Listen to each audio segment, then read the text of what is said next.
பரபரப்பான அரசியல் சூழலுக்கு மத்தியில் நாடாளுமன்ற குளிர்கால கூட்டத்தொடர் தொடங்கியுள்ளது. இது தொடர்பான காட்சிகளை முதலில் பார்க்கலாம். மாண்புமிகு உறுப்பினர்களே, நான் மிகுந்த வருத்தத்துடன் இந்த அவைக்கு சொல்லிக்கொள்ள விரும்புகிறேன். 5 உறுப்பினர்கள், முன்னாள் உறுப்பினர்கள் மறைவை குறித்து சொல்ல விரும்புகிறேன். கர்னல் சுனராம் சௌத்ரி அவர்கள் பால்மேர் தொகுதியை சேர்ந்தவர், ராஜஸ்தானை சேர்ந்தவர். 11, 12, 13 மற்றும் 16வது மக்களவையில் உறுப்பினராக இருந்தார். அவருடைய பதவிக்காலத்தில் அவர் பல நாடாளுமன்ற நிலைக்குழுக்களில் உறுப்பினராக இருந்தார். ராஜஸ்தான் மாநில சட்டப்பேரவையிலும் அவர் உறுப்பினராக இருந்திருக்கிறார். அவருடைய மறைவு என்பது 80 வயதில் ஆகஸ்ட் மாதத்தில் டெல்லியில் மறைந்தார். பேராசிரியர் விஜயகுமார் மல்ஹோத்ரா அவர் டெல்லியை சேர்ந்தவர்.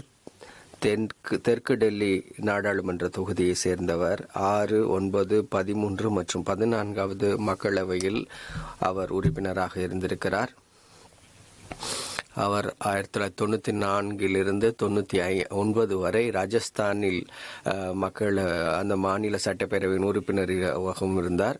அவர் பொது கணக்கு குழு, அரசு உறுதிப்பாட்டு குழு, போக்குவரத்து தொடர்பான நாடாளுமன்ற நிலைக்குழு ஆகியவற்றில் உறுப்பினராக இருந்திருக்கிறார்.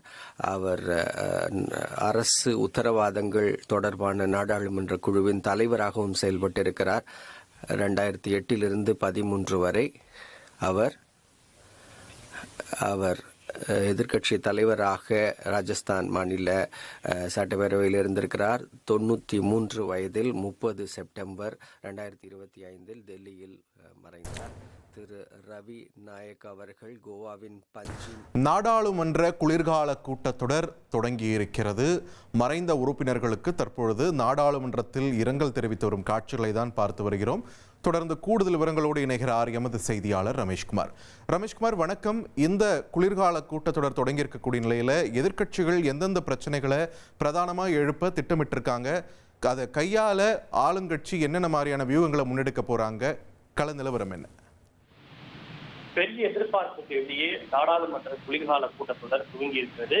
இரு அவை நடவடிக்கைக்கு தற்போது துவங்கி உள்ள நிலையில் மக்களவையை பொறுத்தவரை மறையிருந்த உறுப்பினர்களுக்கு தற்போது இரங்கல் தெரிவிக்கப்பட்டு வருகிறது.